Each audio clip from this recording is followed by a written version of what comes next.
হ্যাঁ, কিছু আলাদা করে দিয়ে যাওয়ার কথা ভাবা হচ্ছে?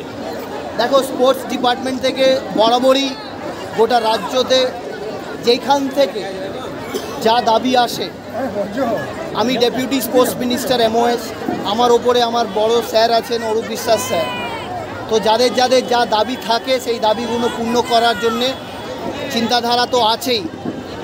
অবশ্যই আগামী দিনে গোটা রাজ্যকে আমি আর অরূপ স্যারের সহযোগিতায় স্পোর্টস একটা রাজ্য তৈরি করতে চাই।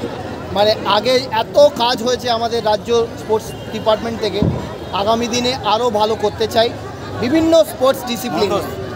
কেন ভালো করার কোনো শেষ নেই আর ভালো চাওয়ার কোনো শেষ নেই।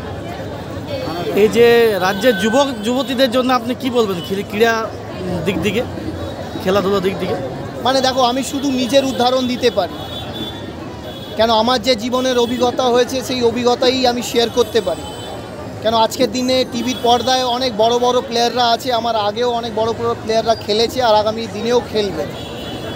সে সুনীল গাভাস্কর থেকে শুরু করে, সচিন টেন্ডুলকার থেকে শুরু করে, বিরাট কোহলি থেকে শুরু করে, রোহিত শর্মা থেকে বিভিন্ন খেলোয়াড়রা আছে, তারা সকলেই তাদেরকেই দিয়ে টিভিতে এগিয়ে যায় ইন্টারভিউ দেখে। কিন্তু আমি নিজের অভিজ্ঞতাই শুধু শেয়ার করতে চাই। আমি শুধু একটাই কথা বলবো, যদি অনেস্ট ডিসিপ্লিন থাকে, অনেস্ট হার্ডওয়ার্ক থাকে আর ট্রেনিং যদি সঠিক হয়, তাহলে আর কাউকে দেখার দরকারই নেই।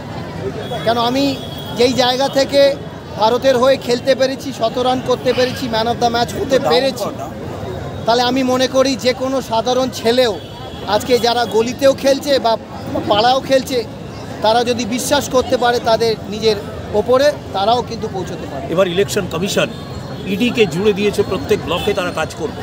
রিয়াকশন আবার সেম, এটা আমি স্পোক্স পারসন নয়, এটা আমি কিছু বলতে পারবো না। শিল্পাঞ্চলে খেলোয়াড় প্রতি কি বার্তা থাকবে আপনার? শিল্পাঞ্চলের